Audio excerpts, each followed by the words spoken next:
Around 40 children die every year in the U.S. from heat stroke, either because they are left in a car that became hot or they were trapped. Mandy Gaither has more in today's Your Health Minute. It happens every year. As the sun beats down, the danger inside cars heats up.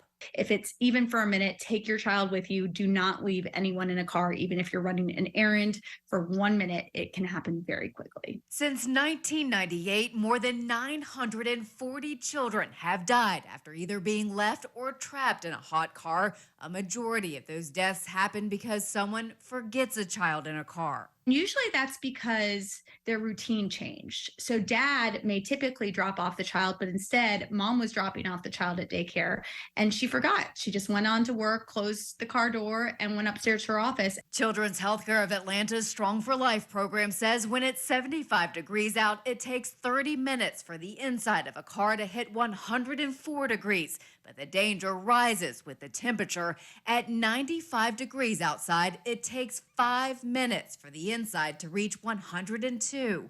Dangerous for anyone, especially young children. Their temperatures can rise about 3 to 5 times faster than adults.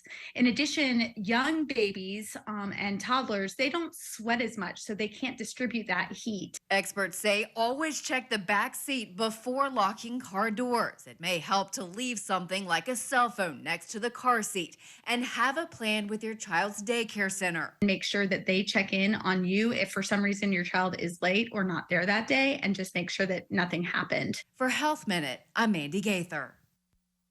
Now, safety experts say never leave a child alone in a car. Rolling down the windows or parking in the shade does little to lower the temperature.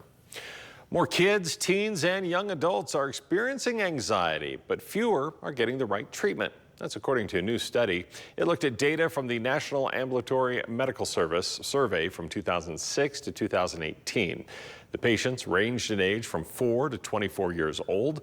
Researchers looked at office-based physician visits to see how many included an anxiety disorder diagnosis and what treatment, if any, was given. They found while visits increased, the proportion of visits with therapy decreased. Existing evidence has shown that for most people, therapy is the best way to treat anxiety, and for severe cases, a combination of both therapy and medication is recommended. A Food and Drug Advisory Panel has voted to recommend an injectable drug to prevent RSV in infants and some young toddlers.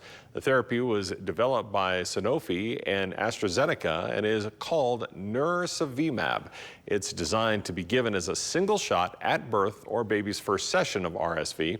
It can also be given in a larger dose in a second RSV season in children who are highly vulnerable. In trials, the shot was found to lower the risk of RSV needing medical attention by 75% and the risk of hospitalization by 78%. Well, how long babies are breastfed could impact their test scores later. A study followed about 5,000 children from their infancy into the early 2000s for their last year of high school. The researchers found there was a modest improvement in test scores associated with being breastfed into their first year.